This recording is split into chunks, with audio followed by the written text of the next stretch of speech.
solo con una Está pequeña igual. preguntita. Sí, dígame. Fíjese que estaba realizando el cuestionario que dejó el día de ayer, pero me surgió una duda. Justamente en la pregunta número 7, creo yo, del primer cuestionario. Ah, okey. Voy a abrir ahorita el Eh, cuestionario. es que la cuestión era que usted mencionaba sobre unos ciertos artículos sobre que había que buscar las características. Mi pregunta es si usted quiere que comparemos cada uno o miremos las características que hay en todos, digamos así. A ver, mire, voy a compartir ahorita mi pantalla, porque así ya le entiendo mejor la pregunta. Ahorita solo.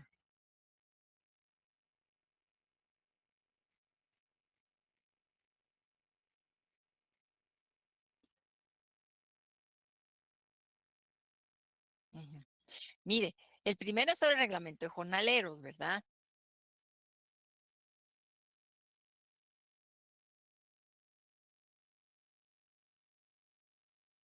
Es la pregunta 11, creo yo. Como ahí menciona sobre las características, no sé si sea exactamente los artículos 31 y 37 o son los artículos del 31 al 37. Sí. Son del 31, o sea, mire, yo les anoté ahí que en la respuesta a las características están en los artículos del 31 al 37. Ya, entiendo, sí, porque ya la mayoría lo hice, solo ese me quedó una pequeña duda, estuve intentando leerlo, pero no, son de esas veces que no logra entenderle. Le agradezco mucho la respuesta, licenciada, y el tiempo. Ah, okey, Pedro, no se preocupe. Pues, vamos a ver ahorita.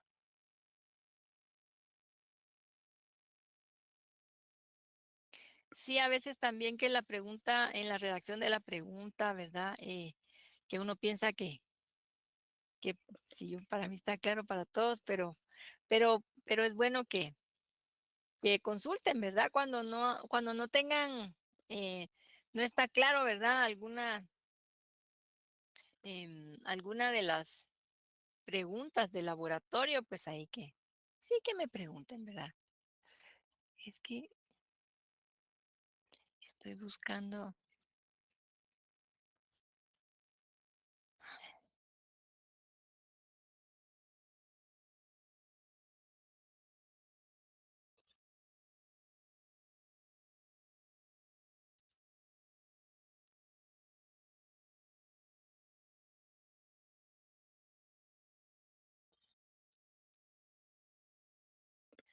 lo que estoy viendo es que en ese enlace no sale, ¿verdad?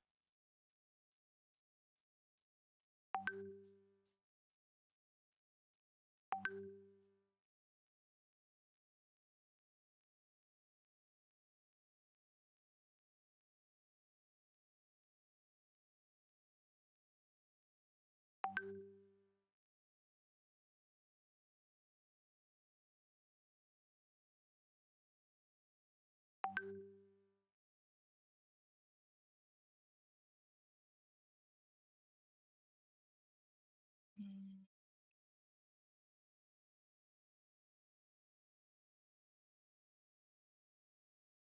Ah, sí, sí, sí están aquí. Bueno, es que estaba viendo que el enlace que viene en la parte de arriba ya no funciona, pero sí aquí les puse yo las leyes. Ah, okey, está bien. Ujú. Es que a veces desaparece la información, ¿verdad? De algunos sitios. Ujú.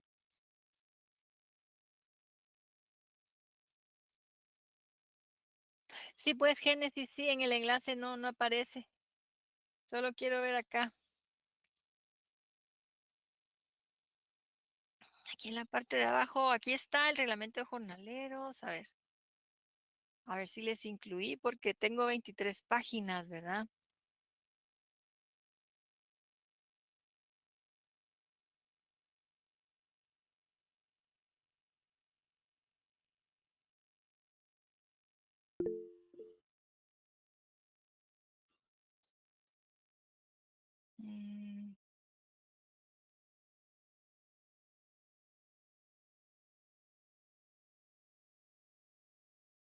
Sí, pues viene la ley de vialidad también. Ujú. Y, sí, la ley de vialidad tiene 6 artículos y la ley contra la vagancia.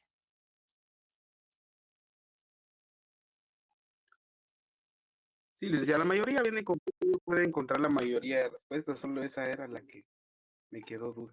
Pero sí está completa, licenciada. Muy bien, gracias, Pedro. Sí, pero mire, de una vez, mejor de una vez chequeé porque a veces ya no aparecen, ¿verdad? Y tengo repetido el reglamento de jornaleros. Bueno,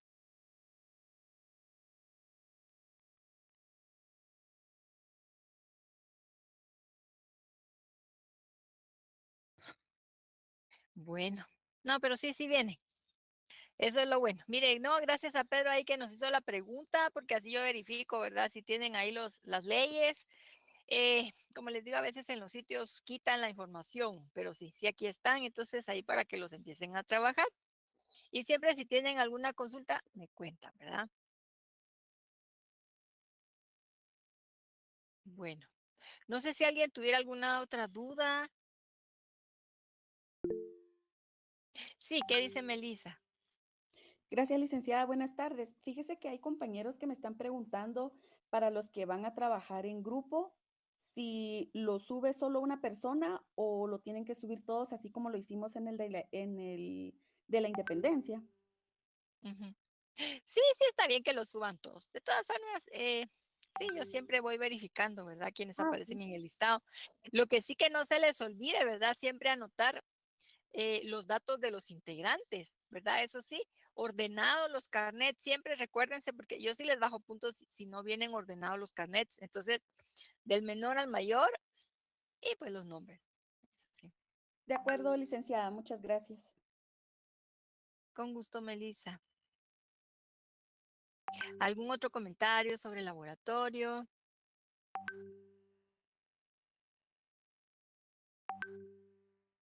Bueno, si no, si alguien más quiere saber algo, pues ahí me cuenta. Bueno. Ok, entonces nos habíamos quedado en la clase anterior, estuvimos hablando acerca de los gobiernos de la revolución, ¿verdad?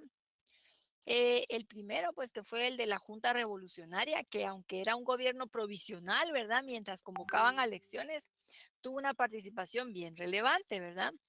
Luego hablamos también acerca del gobierno del doctor Juan José Arevalo Bermejo, que vimos que implementó un montón de políticas bien importantes, reformas, ¿verdad? En lo social, en lo económico, que abarcaban un montón de temas, ¿verdad? Temas laborales, la educación, la cultura, el arte, los deportes, ¿verdad? Eh, y entonces, luego también habíamos hablado acerca de Jacobo Arbenz Guzmán, que fue el tercer gobierno, eh, y que vimos que pues Arbenz había sido ministro de la defensa del doctor Arevalo y pues tuvo también bastante respaldo popular al momento de que fue la elección. Fíjense que Arbenz ha sido el presidente que más joven, sí, quien ha llegado a gobernar más joven. Él tenía 39 años cuando asumió la presidencia, con bastante carisma, ¿verdad? Desde que se empezó a organizar, ¿verdad? A planear la revolución del 44, pues Arbenz estuvo ahí siempre, era el enlace con los estudiantes, con los maestros, tenía muy buena relación, ¿verdad? Con esos grupos. Y entonces, pues él gana la presidencia. ¿Qué fue lo que dijimos? ¿Cuáles eran los puntos medulares del plan de gobierno de Arbenz?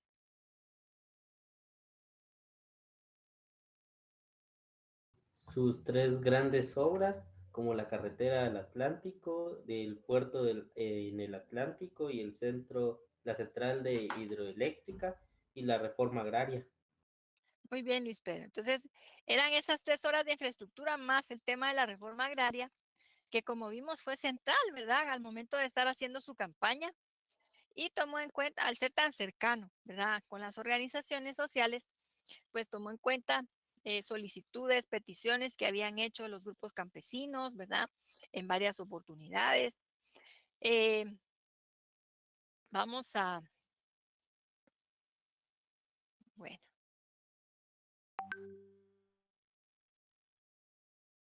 Bueno, entonces nos vamos acá a la reforma agraria.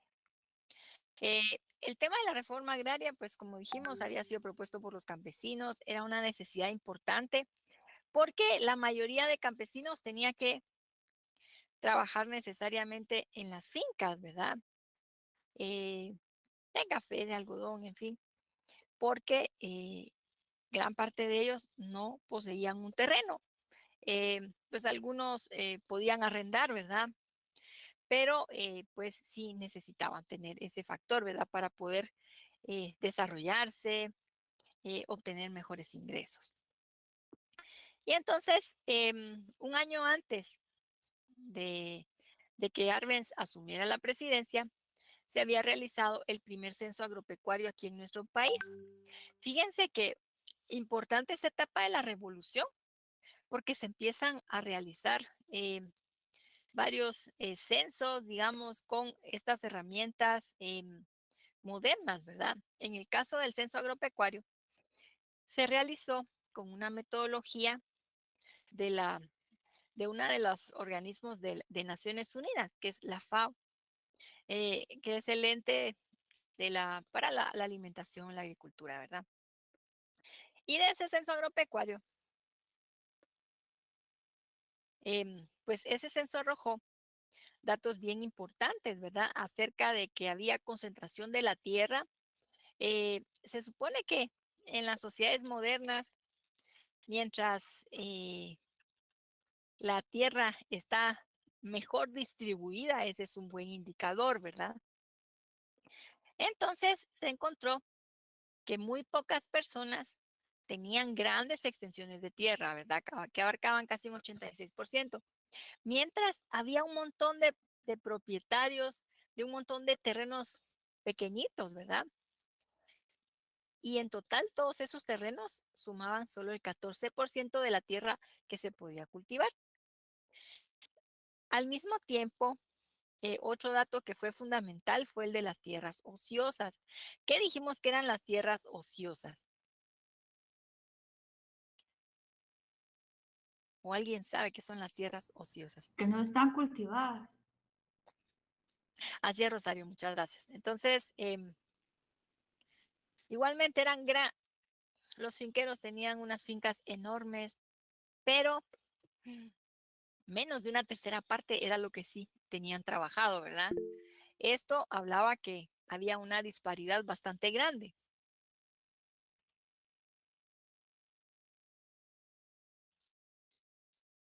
Sí, ¿qué dice Rosario?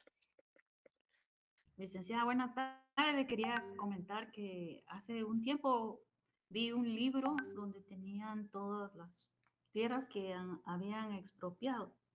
Mi tía, no era mi tía, mi abuela y la hermana de mi abuela tenían en el oriente, en Santa Rosa, tenían cada una, ahí dice que les expropiaron 35 caballerías. Me imagino. Esas no habían sido explotadas de ninguna manera. Ajá. Imagínese, o sea, cada caballería. Cuánto mide, no sé, pero eso tenían ellas dos porque se las habían heredado. Y ya en la contrarrevolución aparece que se las devolvieron. Ah, mire, qué interesante. Gracias, Rosario.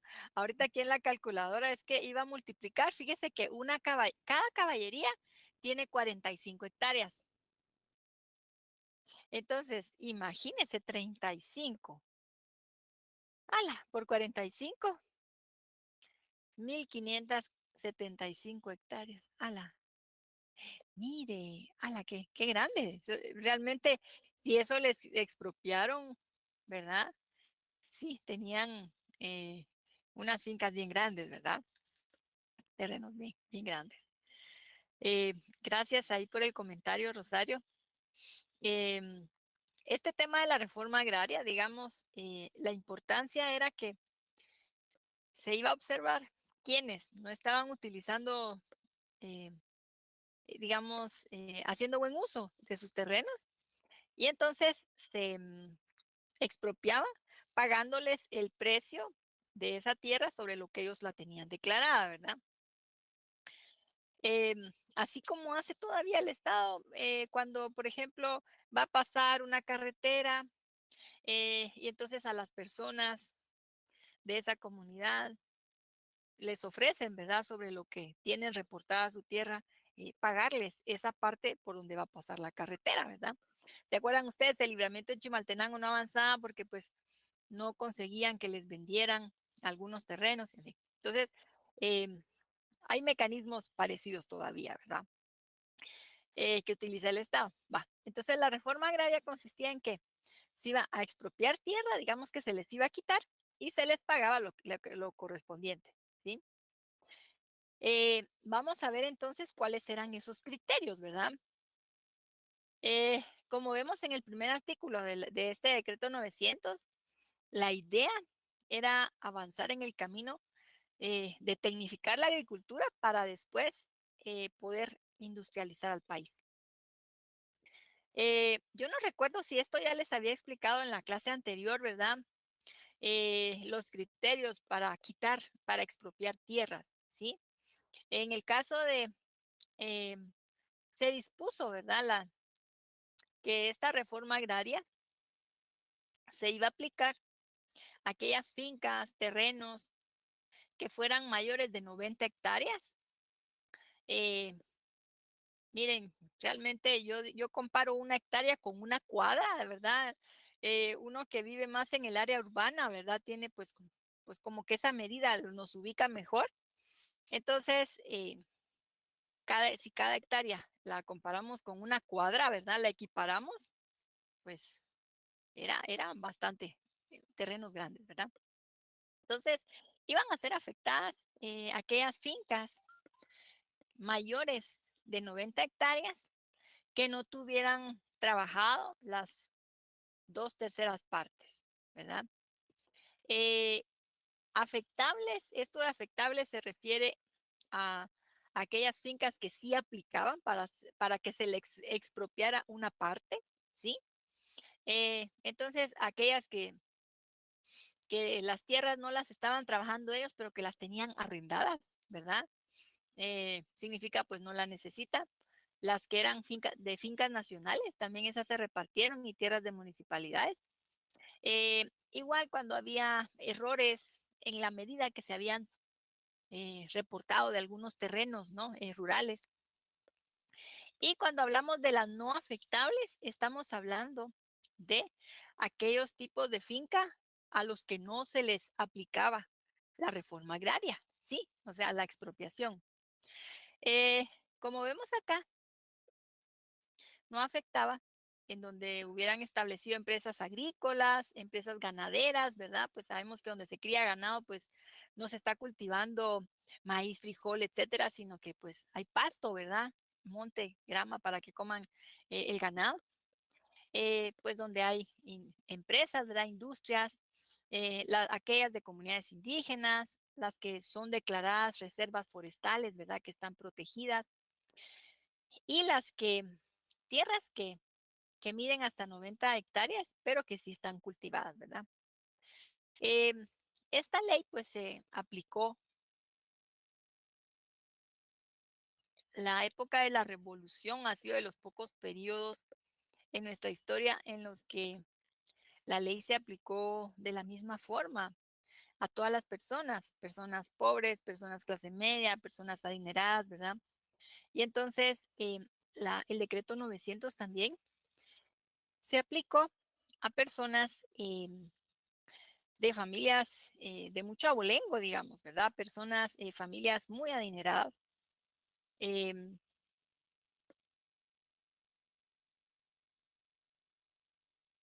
Como los Herrera, Ibargüen, Arzú, en fin. Y también afectó a la United Fruit Company. Como sabemos, pues la frutera era esa empresa que tenía presencia en toda América Latina, ¿verdad? Bastante poderosa. Se le quitaron tierras en Tiquizate y también las que tenía en Izabal, ¿verdad? En Bananera. Aquí podemos ver la extensión que se les quitó y luego el precio que el Estado les pagó. Esto se les pagaba en bonos de la reforma agraria, que se les iban a ir, digamos, pagando no se les pagaba el monto completo, ¿verdad? En un solo pago, sino que se iba a ir diferido, ¿verdad? En 4 años, ¿verdad? Entonces, bueno, esto es, digamos, lo que se le afectó a la United Fruit Company. El gobierno de Arbenz, digamos que representantes de la United Fruit Company buscaron a funcionarios de gobierno para ver si no les afectaba tanto esta ley o que no les afectara. Pero pues el presidente dijo, no, pues si la ley igualmente es una empresa extranjera, pues está trabajando en nuestro país, tiene que respetar las leyes internas, ¿verdad? Entonces nos vamos a ir a la siguiente presentación.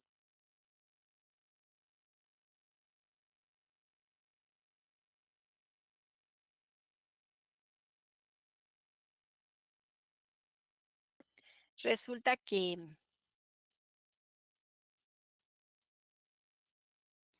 la United Fruit Company, dos funcionarios bien importantes del gobierno estadounidense, eran abogados de esta firma, de abogados, bueno, de esta firma, ¿verdad? Valga la redundancia, Sullivan y Cromwell de Nueva York. También hay quienes dicen que ellos eran socios de la United Fruit Company, ¿no? Entonces eran estos hermanos, John Foster Dulles, secretario de Estado, que es como decía el ministro de Relaciones Exteriores, y Allen Dulles, que era el director de la Agencia Central de Inteligencia, ¿verdad? La CIA. Pues ellos, al ver afectados sus intereses, ¿verdad? Buscan con al presidente Eisenhower y decirle, mira, pues mire, señor presidente, aquí tenemos en Guatemala un presidente comunista. El contexto, como ya había terminado la Segunda Guerra, ¿verdad? Después de la Segunda Guerra Mundial, pues había quedado Estados Unidos como el Adalid, ¿verdad? El gran líder del bloque que era democrático, liberal, ¿verdad? Demócrata, frente a la Unión Soviética con un grupo de países amigos de la Unión Soviética que formaban el bloque comunista, ¿verdad?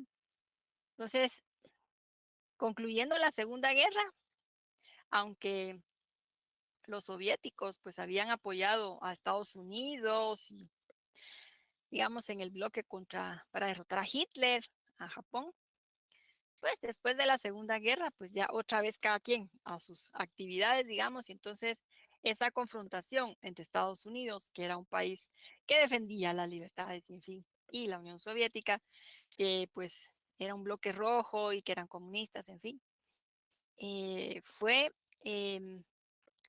digamos que contribuyó a que cuando se veía funcionarios, personas, líderes, ¿verdad? Que tenían ideas que defendían la libertad, los derechos de los trabajadores, pues fueran señalados de comunistas, ¿verdad? Apelando a esa confrontación que tenía Estados Unidos, ¿verdad? Con la Unión Soviética. Y bueno, ese argumento utilizaron los hermanos Dulles, ¿verdad? Para decirle, mira, ahí tenemos un rojo, es un comunista. Y entonces Eisenhower autorizó que se empezara a desarrollar, bueno, primero a planear, ¿verdad? La operación Éxito, Vivid Success, que era una campaña de guerra psicológica en contra del gobierno de Arbenz, ¿verdad? Obviamente esto no se supo en ese momento, sino que fue más adelante cuando se dieron a conocer documentos que habían estado clasificados, que eran secretos, digamos, ¿verdad? Del gobierno de Estados Unidos y porque también exagentes de la CIA, ¿verdad? Pues dijeron, ¿verdad? Ahí sí que soltaron la sopa. Entonces, empieza la operación de guerra psicológica que consistía, bueno, en el desprestigio a nivel internacional del gobierno de Arbenz, empezar a sacar noticias, ¿verdad?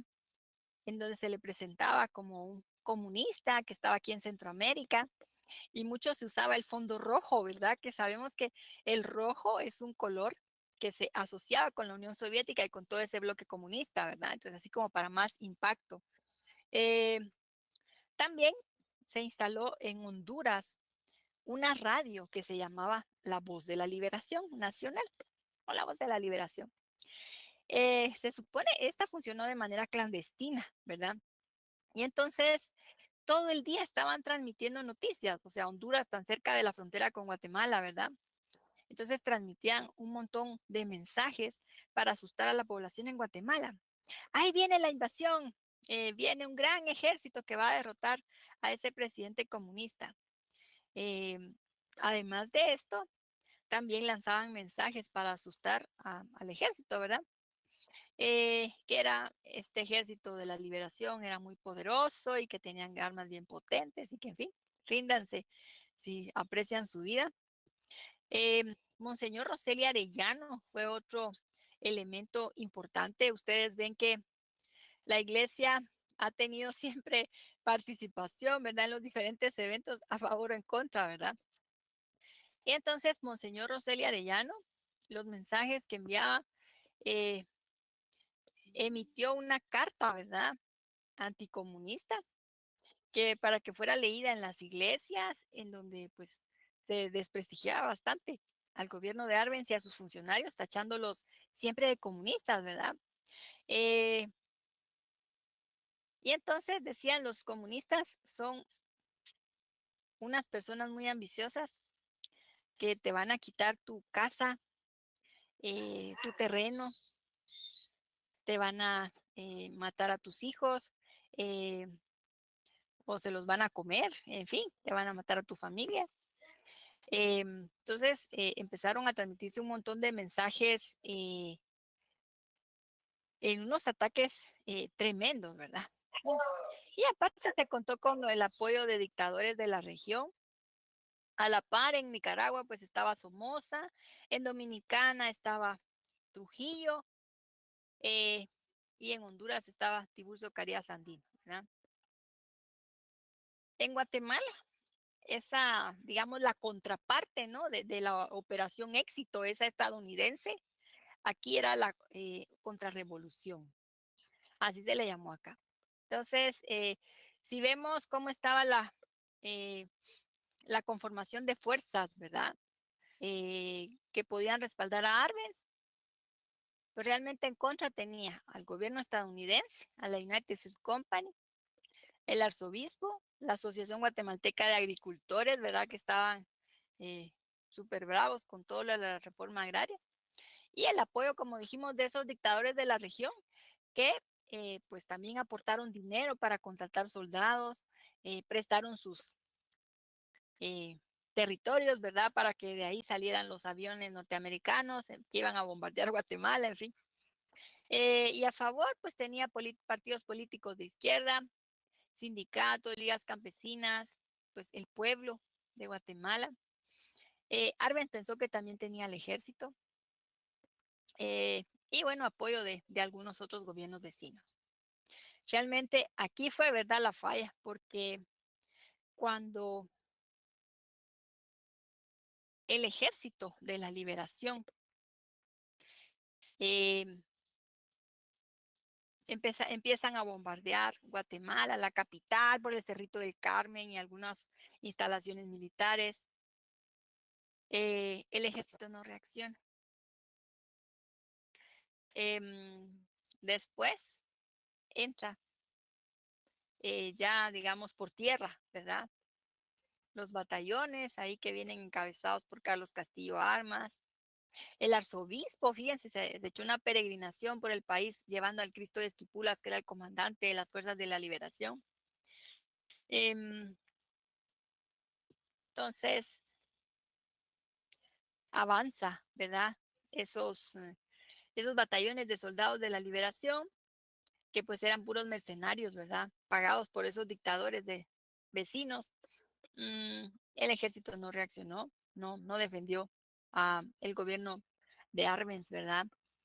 Ya les habían lavado el cerebro con todo eso de los comunistas y que es lamentable, ¿verdad? Que traicionaran al presidente. Em, el pueblo estaba pidiendo armas para defender la revolución. En Zacapa, en Escuintla, Zacatepeques, en un montón de departamentos, pero realmente no se contaban con todas esas armas, ¿verdad? Y entonces Arbenz presenta su renuncia la noche del 27 de junio de 1954. Yo les voy a compartir la grabación, ¿verdad? Ahorita pues no la vamos a poner porque sí es un poquito más, pero se las voy a compartir ahí en el claro para que ustedes escuchen. Presenta su renuncia denunciando, ¿verdad?, los hechos que se están desarrollando. El gobierno de Arbenz ya había denunciado ante la ONU, ante la OEA, ese complot de Estados Unidos para desprestigiar al gobierno de Arbenz. Pues ellos se hicieron de la vista gorda, no se recibió mayor apoyo. Y bueno, presenta su renuncia la noche del 27 de junio del 54, creyendo que si él se iba, las acciones, todas estas, iban a cesar, ¿verdad? Como quien dice, el problema soy yo, el pleito es conmigo. Y deja a al jefe de las Fuerzas Armadas, ¿verdad?, que era el coronel Díaz, lo deja a cargo, ¿sí? Bueno, pero eso no fue respetado y entonces vinieron varias juntas militares realmente. Fueron como 4 juntas militares las que se fueron nombrando una tras otra. Al coronel Díaz solo lo dejaron que gobernara dos días. Y después nombraron a Castillo Armas, ¿verdad? Ya solamente a él como presidente provisional, con el compromiso de que convocara elecciones y de que convocara una constituyente, ¿verdad? Castillo Armas faltó a su palabra, convocó a una constituyente, sí, ¿verdad? Para redactar una nueva constitución, pero no convocó a elecciones. Miren qué tramposo, ¿verdad? Lo que hizo fue convocar a un plebiscito. ¿Sí se acuerdan ustedes qué es un plebiscito?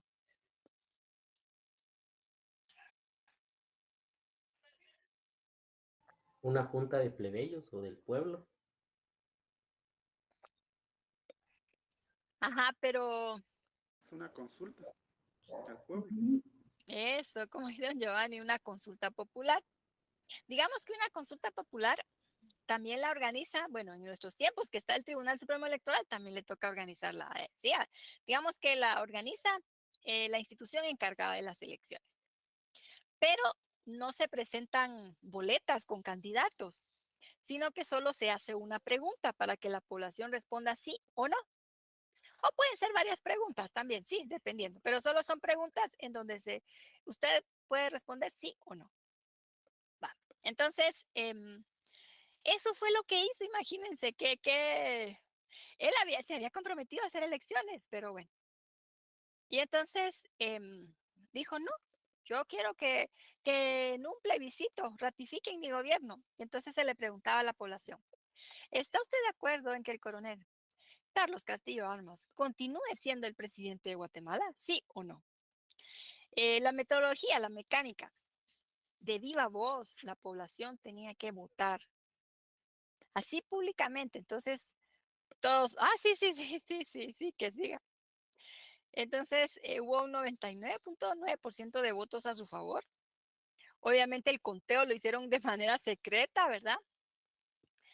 Y bueno, de esta forma tan espuria fue que él se quedó gobernando Guatemala después de haber derrocado a Arbenz, ¿verdad? El tratamiento que se le dio a Arbenz fue muy terrible, muy tremendo, ¿verdad? Aquí tengo unas fotos de cómo, bueno, primero se tuvo que refugiar en la Embajada de México durante casi más de 70 días, ¿verdad? Para protegerse, proteger a su familia. También los funcionarios, altos funcionarios de su gobierno, pues ahí estuvieron, hasta que ya se les autorizó que podían salir del país. Vemos acá, imagínense el presidente saliente y lo obligaron en el aeropuerto a que se desvistiera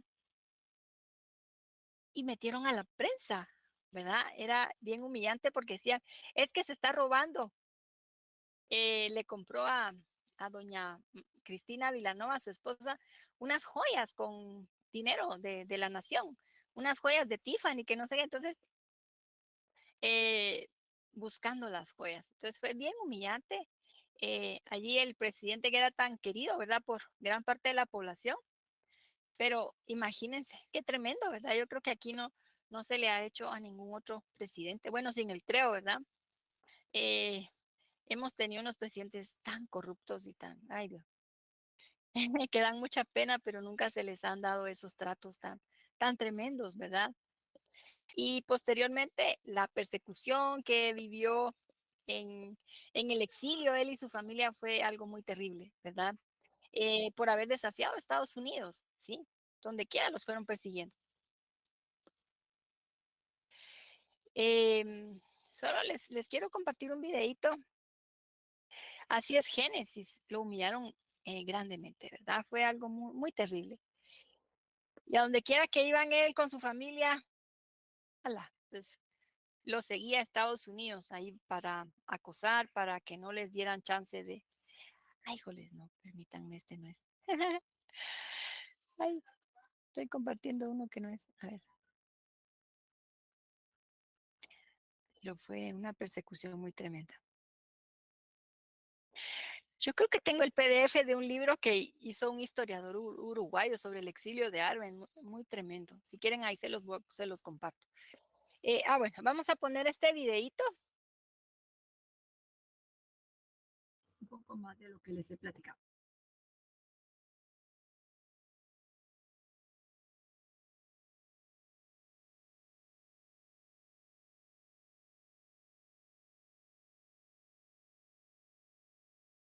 Grandes éxitos en derrocar los gobiernos de Irán y de Guatemala por su nacionalismo. A ellos después van a caer otros y vamos a tener, ¿verdad?, todo el panorama militar que vamos a saber y toda una política exterior norteamericana que aupa más bien las dictaduras militares en detrimento de la democracia en América Latina a favor de sus intereses de seguridad nacional y en su combate contra el comunismo.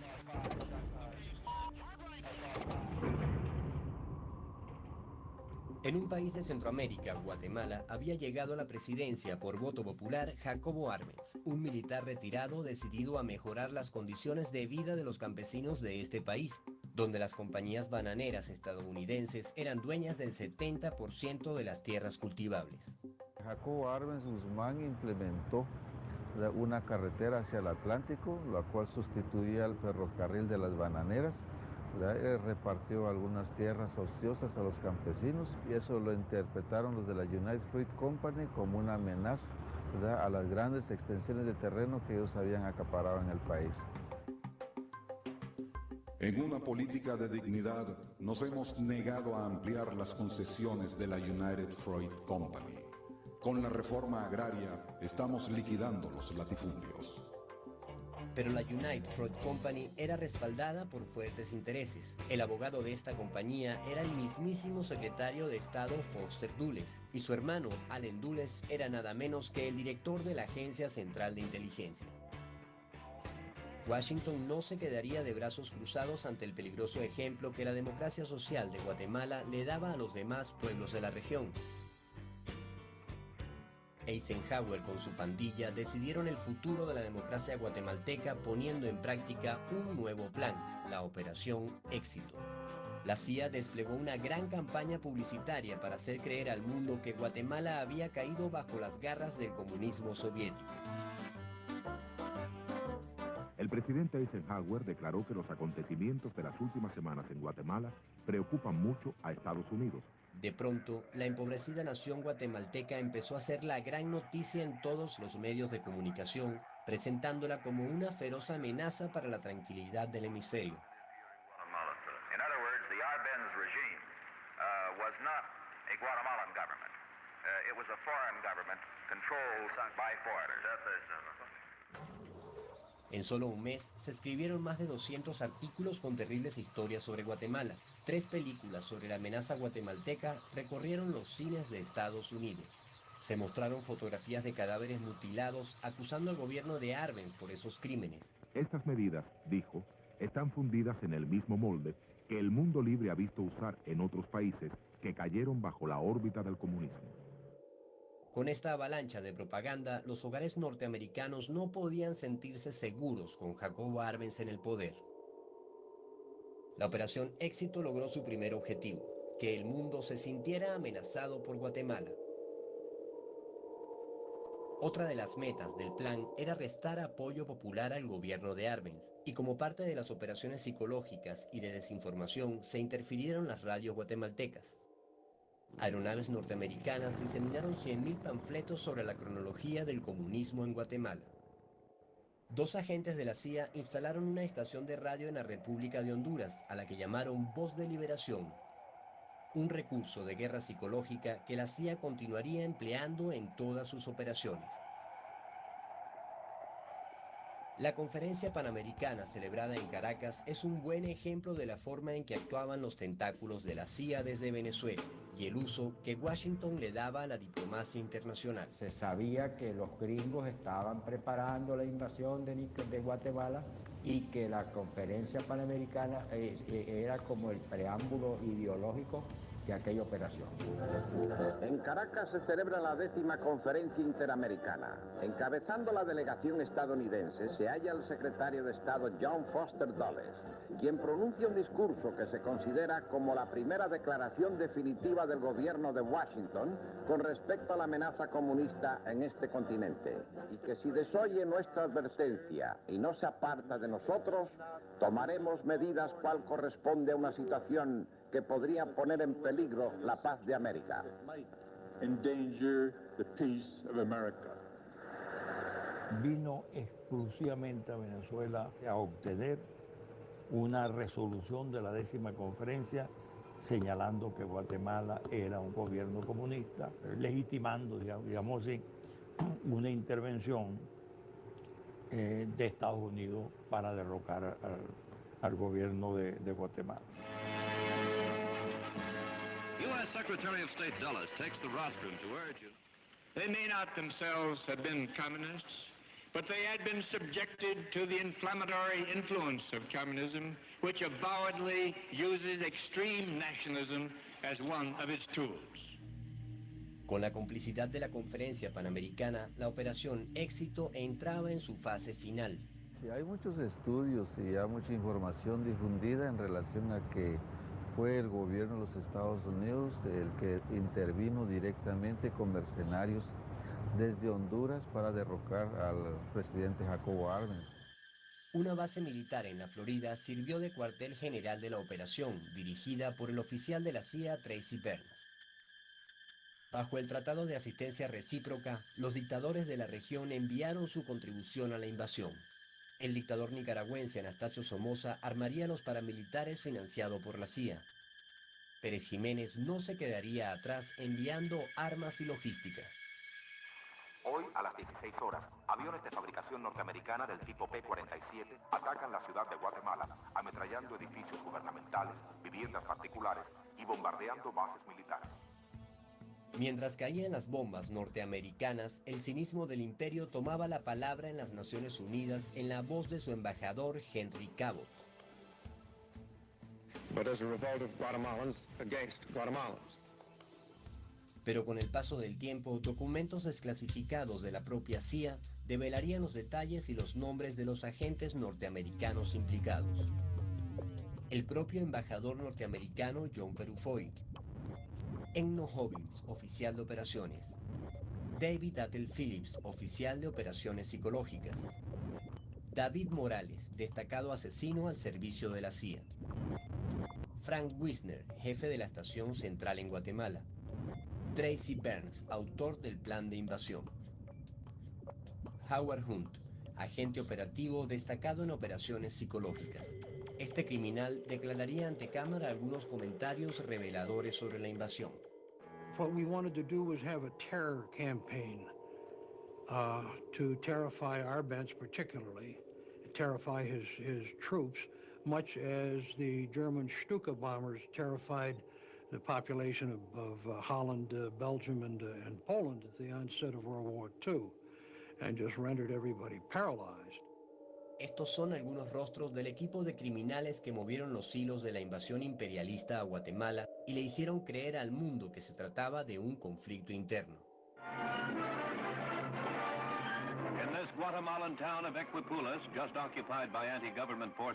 Cuando el presidente Jacobo Arbenz ordenó repartir las armas del ejército al pueblo, ya era demasiado tarde. Cercado por generales traidores y viendo a su pueblo morir bajo las bombas de la aviación norteamericana, el presidente Arbenz se dirige al país por radio el 27 de junio. Han usado el pretexto del anticomunismo. La verdad ha de encontrarse en los intereses financieros de la United Fruit y demás monopolios de Estados Unidos que temen que el ejemplo de Guatemala sea imitado por otros países latinoamericanos. Con la esperanza de detener esta agresión y restaurar la paz, he decidido renunciar. Esto ha sido uno de los hechos más lamentables en la historia de Guatemala, porque eso significó en adelante 50 años de dictadura militar, 50 años de debilitamiento del Estado guatemalteco. Hay ahora una situación de extrema pobreza y de miseria que se hubiera evitado si el gobierno revolucionario democrático hubiera seguido desenvolviéndose. En la siguiente fase del plan, Eisenhower hizo grandes esfuerzos en presentar al dictador impuesto en Guatemala como un hombre honorable. Llegaron incluso a darle el título honoris causa de la Universidad de Columbia, el mismo título que años atrás había recibido Gallegos por su obra literaria. Pero la dignidad de este venezolano le echó por tierra el maquillaje al dictador.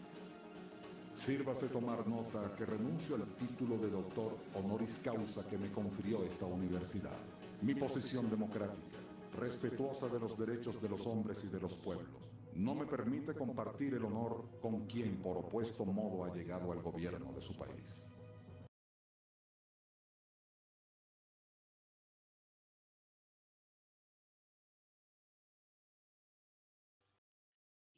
Y hasta ahí nos quedamos ahí. Nos vamos a regresar a la estación.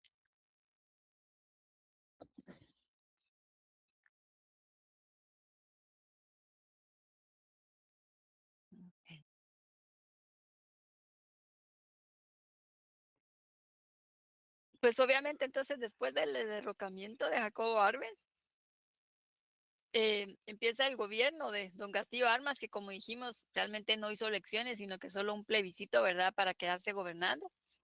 Aquí lo vemos que va con su esposa y a la par de Monseñor Roseria y Arellano, ¿verdad?, que había sido su gran aliado para la contrarrevolución.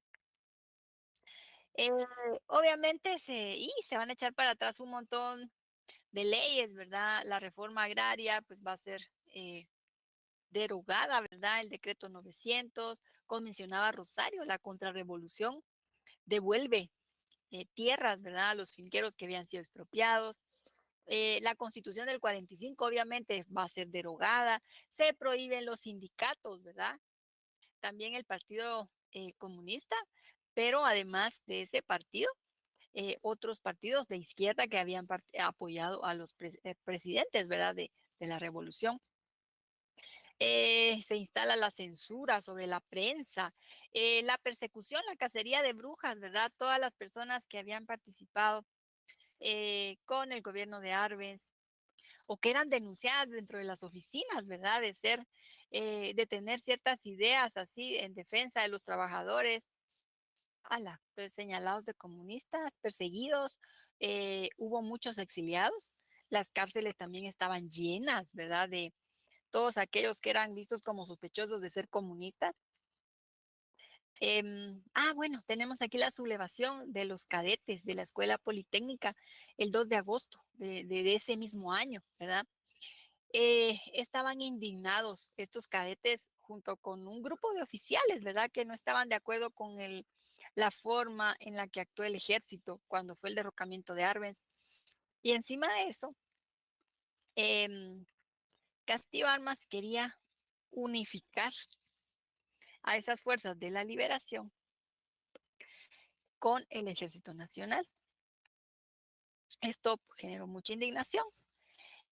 Los hicieron marchar juntos, ¿verdad? Que dijeron, es el Día de la Dignidad Nacional y marchar al ejército junto con esos mercenarios que venían de la liberación. Y entonces los cadetes en la madrugada del 2 de agosto tomaron el campamento donde estaban los liberacionistas. Ellos acamparon en los campos del Roosevelt. El hospital, ese hospital estaba en construcción. Entonces ahí estaban acampando, llegan estos muchachos, rápidamente controlaron la situación, ¿verdad? Los tenían dominados, podríamos decir. Pero el Monseñor Rosell Arellano intervino, ¿verdad? Para que estos chicos que se habían alzado entregaran, ¿verdad? Depusieran las armas y que los iban a perdonar y en fin. Pero pues fue cerrada la escuela politécnica durante un tiempo y a los que habían participado, pues sí fueron castigados. Bueno, aquí está este libro de Carlos Enrique Huer, que es uno de ellos, ¿verdad?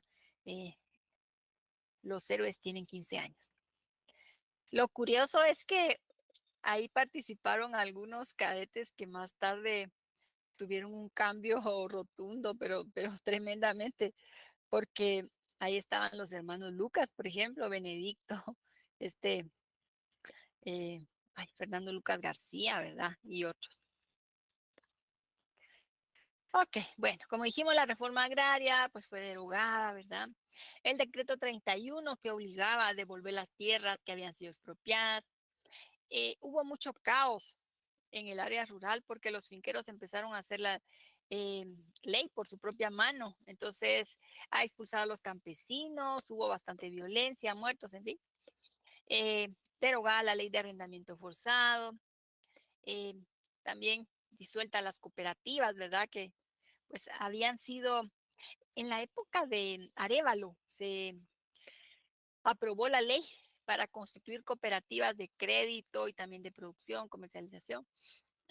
La ley penal preventiva contra el comunismo, que pues bueno, que estableció también un comité que decía quiénes eran comunistas, quiénes no, y pues que generó un montón de presos, ¿verdad?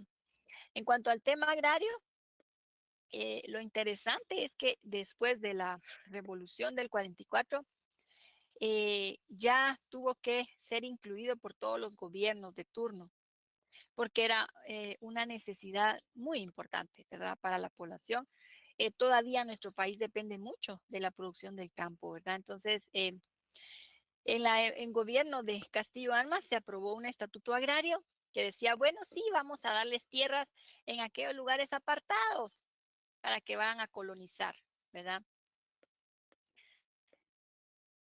Bueno, fue aprobada la Constitución de 1956. Tenemos otra Constitución, ¿verdad?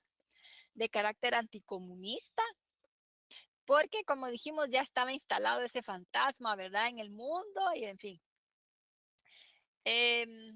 Obviamente, a partir de estos gobiernos, Castillo Armas y otros gobiernos militares que se van a venir, muchos van a recurrir al estado de sitio, ¿verdad?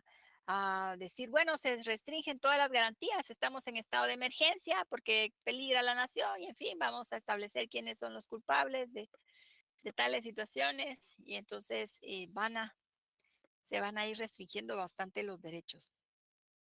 Pero bueno, entonces en esta Constitución se reconoce el derecho a la religión, al trabajo y a la propiedad.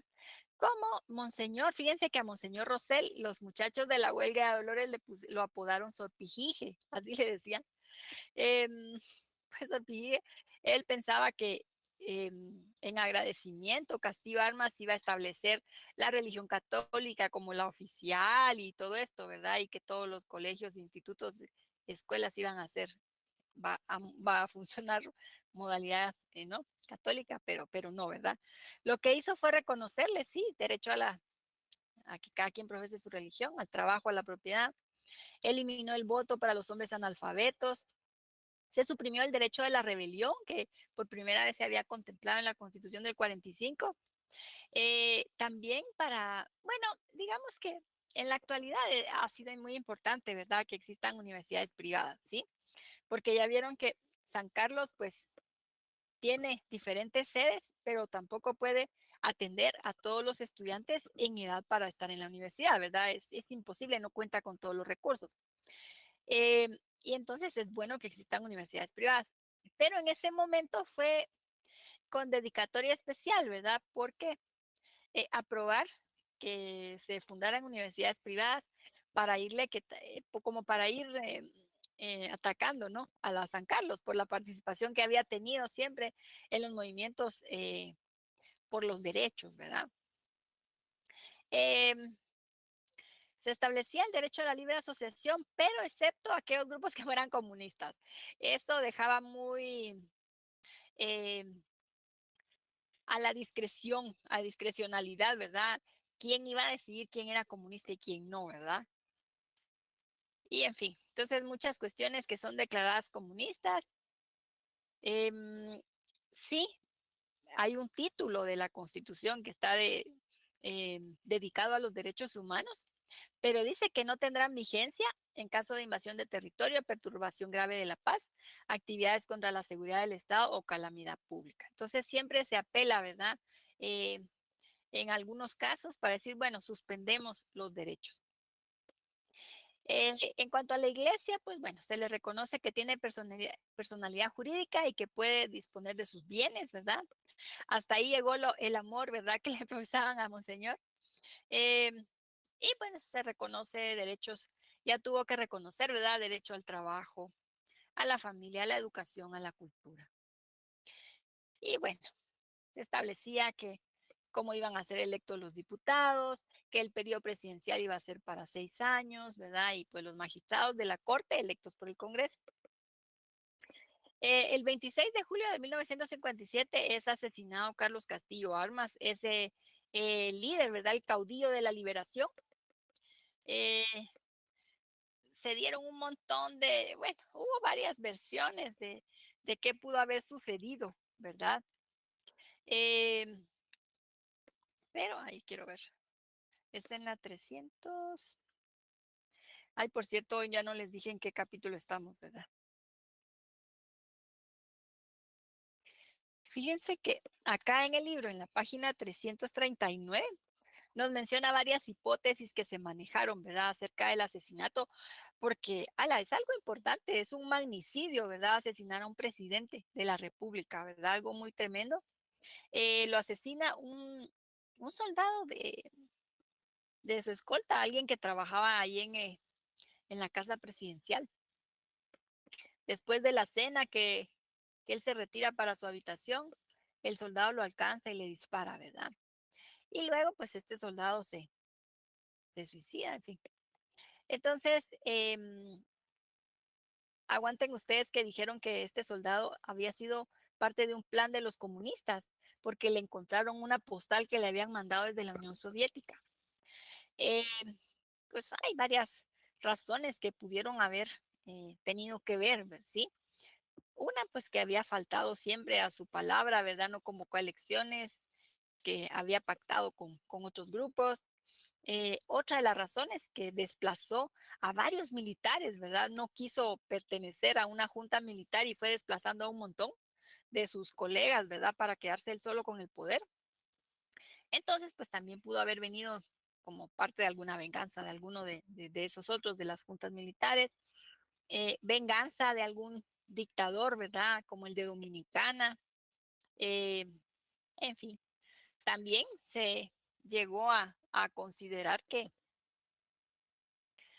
pues el empresariado ya no le convenía, ¿verdad? Que estuviera él, o pues no había sido muy útil, o ya había terminado su función, o igual para otros grupos políticamente conservadores, ¿verdad? Que dijeron, bueno, ya nos sirvió, entonces pues ya, ya muchas gracias. Nunca se esclareció, ¿verdad? Realmente em, acerca de la autoría intelectual, ¿verdad? De este asesinato. Se convoca elecciones en enero del 58. No, un año antes se había dado una elección presidencial, pero hubo fraude y entonces se quejaron los principales partidos. Se tuvieron que repetir las elecciones y entonces ganó don Miguel Ydígoras Fuentes.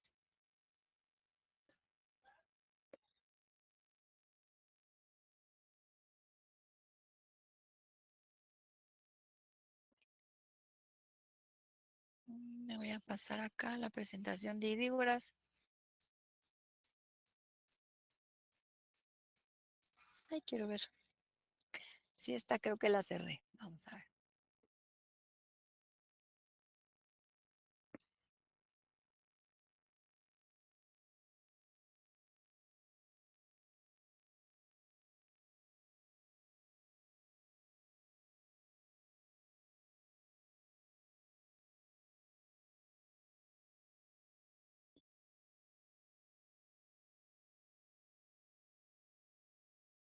Pues fíjense que Ydígoras Fuentes asume la presidencia en 1958, ¿verdad?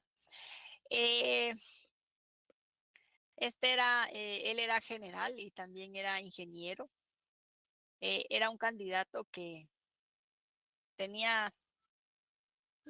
ganó con la consigna de gobernar con una mano de acero inoxidable cubierta con un guante de terciopelo, en fin.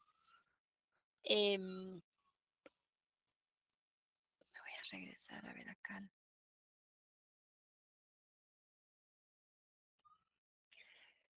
Interesante el gobierno de don Miguel Ydígoras Fuentes porque permitió que algunas personas que habían salido exiliadas pudieran regresar al país y permitió pues como cierta libertad, podríamos decir, política, ¿verdad? Por ejemplo, en esa época surgió un partido que fue formado por personas que habían sido simpatizantes de la Revolución de Octubre, que era el Partido Revolucionario, y sí se permitió que se inscribiera. Entonces permitió ciertas libertades, ¿verdad? Ahí sí que llegó con un discurso que él decía, bueno, voy a defender los derechos humanos. También otro de los puntos fundamentales de Ydígoras era el tema de Belice, ¿verdad? Él dijo, bueno, vamos a recuperar a Belice. Sí hizo unas cosas un poco locas, ¿verdad? Porque se fue a meter a territorio beliceño que le iba a recuperar y pues lo sacaron, en fin. Era un poco loquito. También otro de los puntos de su campaña fue la integración centroamericana, ¿verdad? Avanzar con esto. Vamos a ver que el contexto internacional pues era complejo, ¿verdad? Continuaba esa polarización, ¿verdad? Esa confrontación entre Estados Unidos y la Unión Soviética. A esa se le llamó como la Guerra Fría. O sea, Guerra Fría porque realmente ellos no se enfrentaron directamente, ¿verdad? Tirarse bombas, así estar en el mismo territorio cerca, ¿verdad? Y estarse disparando, en fin, combatiendo ahí sus batallones, sus ejércitos, sino que fue de manera indirecta, ¿verdad? Digamos que Estados Unidos, que tenía pues la potencia, la máxima potencia ganadora de la Segunda Guerra, ¿verdad? Con gran poderío económico, político, militar. La Unión Soviética, que fue también de los ganadores de la Segunda Guerra y que había sido aliado de Estados Unidos, pero que después pasó a ser, bueno, su oponente principal, porque pues estaba del lado comunista. Entonces vemos aquí, en este mapa, en color azul y celeste, Estados Unidos y sus aliados, ¿verdad? Que son los países de la OTAN, la Organización del Tratado Atlántico Norte. Y en rojo y rosado, la Unión Soviética y los países afines a ellos, ¿verdad? Que eran los que establecieron el grupo que se llamó el Pacto de Varsovia, ¿verdad? Para hacerle ahí equilibrio, digamos, con contrapeso a los de la OTAN, ¿verdad? Entonces, era una situación en la que cualquiera que defendiera los derechos de los trabajadores era visto como aliado de la Unión Soviética, aunque estábamos tan lejos, ¿verdad? Miren, aquí es de Centroamérica, ¿verdad? Hasta allá. Lejísimo, ¿verdad? ¿Cuántas horas de viaje? Pero lamentablemente para Estados Unidos en ese entonces, ¿verdad? Quienes querían primero quienes le oponían resistencia a Estados Unidos, quienes defendían derechos, quienes se querían organizar, que querían libertad, ¿verdad? Pues eran vistos como rojos o como comunistas. Entonces era una situación difícil, ¿verdad? Porque nadie quería enfrentar a Estados Unidos después que vieron todo lo que le había hecho a Arbenz, ¿verdad? Eh, entonces, bueno, llega el gobierno de don Miguel Ydígoras, van a ver aquí algunas situaciones, por ejemplo, en enero de 1959, triunfa en Cuba la revolución. Esto significaba, y bueno, fue una revolución que confrontó a Estados Unidos porque Estados Unidos tenía a Cuba como un centro para ir a pasar sus vacaciones, en fin, ahí había casinos, hoteles, pero los cubanos querían mejorar las condiciones de su gente, ¿verdad? No solo que los millonarios se fueran ahí a pasársela bien a Cuba, sino que su población mejorara, ¿verdad?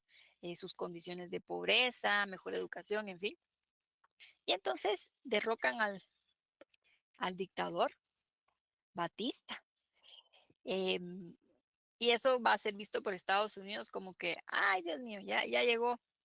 Es una fruta contaminada que se va a relacionar allá con los soviéticos, ¿verdad? Son comunistas. Y esto, fíjense que vino a presionar a Guatemala, porque a funcionarios, a militares estadounidenses, se les ocurrió la brillante idea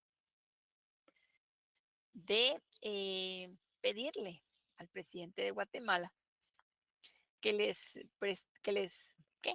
Autorizara que soldados se vinieran a entrenar aquí para invadir Cuba, ¿verdad? Y quitar a ese gobierno de la revolución. Esto pues no fue, aunque se quiso mantener de manera secreta, no se pudo. Yo no sé si ustedes han probado aquí en Guatemala guardar algún secreto, pero está el señor de la tienda y en todo el mundo se da cuenta, ¿verdad? ¿Qué está sucediendo? Entonces es complicado, ¿verdad? O sea, esto aún antes de que existieran las redes sociales, ¿verdad? Todo se sabe, ¿sí? Y entonces, Ydígoras aceptó que sí, que vinieran. Habló con su amigo Roberto Alejos para que la finca La Helvetia en Retauleu, allí entrenaran esos soldados, entrenados por militares estadounidenses, ¿verdad? Obviamente mandaban a custodiar la finca a soldados de Guatemala, ¿sí? Pues el ejército de Guatemala ahí cuidando a todos estos soldados con hablado, ¿verdad? Cubano y pues gringo, en fin. Los querían entrenar para un ataque anfibio, ¿verdad? Pues para invadir Cuba, en fin, llegar por el mar, en fin. Y entonces todo esto se empezó a filtrar, ¿verdad? A conocer qué estaba sucediendo.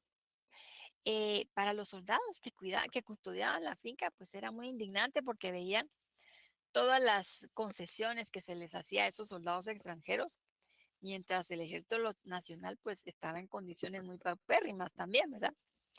Y vemos, por ejemplo, esta publicación. Esto es que salió en Prensa Libre, ¿verdad? En 1960, una declaración del militar Carlos Paz Tejada. Dice que Ydígoras está poniendo en riesgo la independencia y soberanía nacionales, que en la finca El Betia había un cuerpo armado integrado por extranjeros y algunos guatemaltecos, y que se ejercía un control y vigilancia que impedía la circulación de ciudadanos en forma amenazadora y humillante.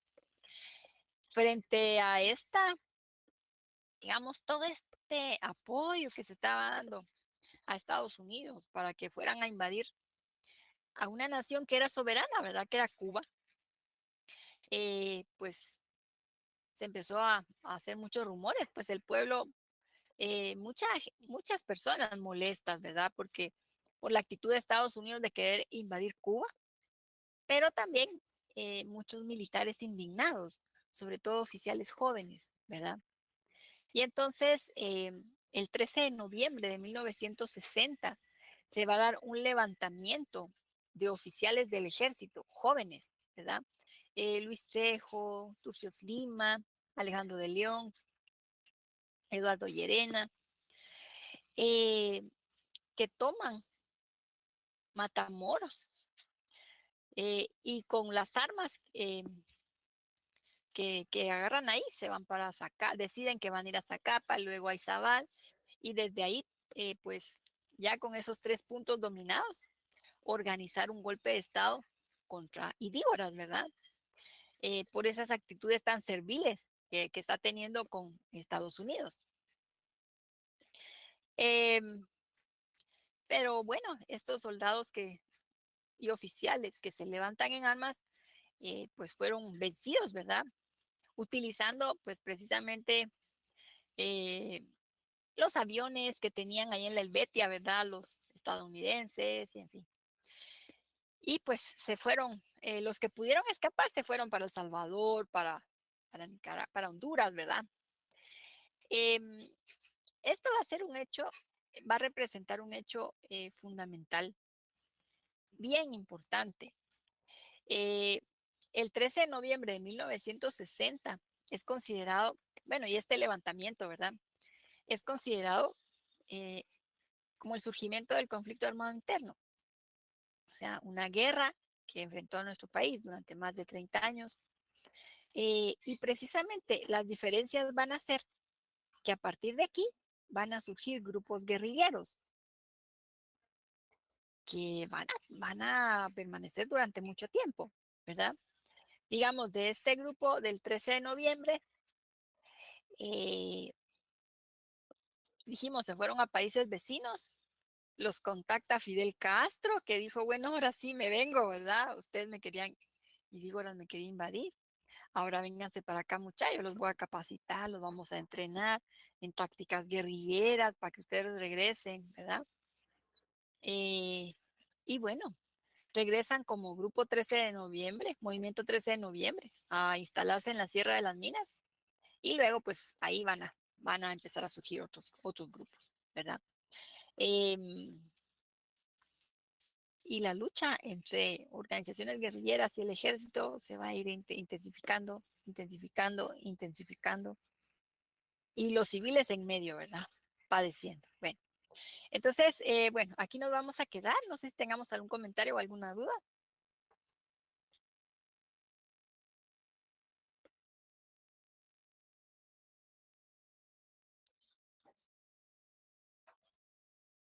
Licenciada, disculpe, entonces los que lograron escapar de ese fracaso, por decirlo así, del levantamiento del 13 de noviembre, fueron los que fueron a Cuba y regresaron aquí para iniciar con las guerrillas, ¿o no?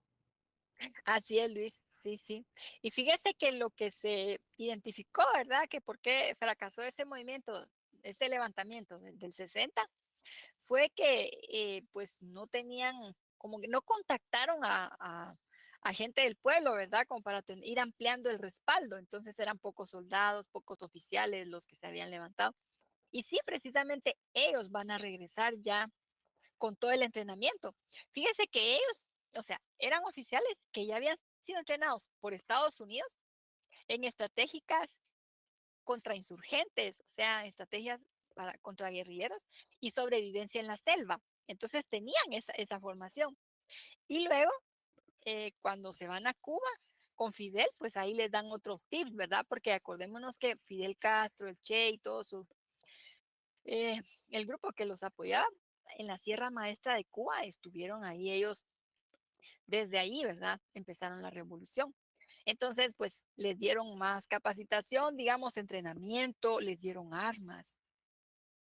Y así es que como regresan a formar el primer grupo guerrillero. Entonces, esos soldados jóvenes, ¿verdad? Y oficiales jóvenes.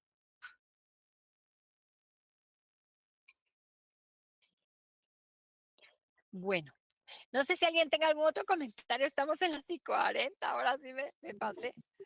¿Qué dice don Giovanni? Licenciada, dentro del mismo ejército nació la guerrilla entonces, ¿verdad? Así es, don Giovanni. Sí, sí, sí. Los mismos oficiales, estos jóvenes, John Sosa, Turcios Lima, que como les digo, como oficiales del ejército fueron entrenados en la Escuela de las Américas de Estados Unidos, ¿verdad? En sobrevivencia en la selva y en fin. Después van a empezar el primer grupo guerrillero. Entonces vemos que el ejército realmente ha tenido una importante participación en el país, ¿verdad? Siempre ha habido militares que son así bien conservadores, represores, pero también ha habido militares muy avanzados, digamos, como Arbenz, Arana, que apoyaron la revolución del 44, y este otro grupo de oficiales jóvenes, ¿verdad? Que vemos, dicen, no, no, no, esto no está bien, cómo está funcionando el gobierno, pues vamos a derrocarlo, vamos a hacer un cambio. Al principio, el movimiento era, bueno, derrocar a Idígoras, ¿verdad? Pero después, ya que se van a Cuba y todo, pues ya se van politizando más, ¿verdad? Y entonces, bueno, queremos cambiar las condiciones de pobreza de la población, la explotación, ¿verdad?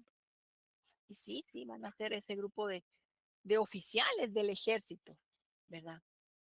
Bueno, bueno, aquí nos vamos a quedar porque miren, yo siempre trato de terminar como a las 1:30, a las 1:35, ¿va? Para dejarles ahí un poco de espacio.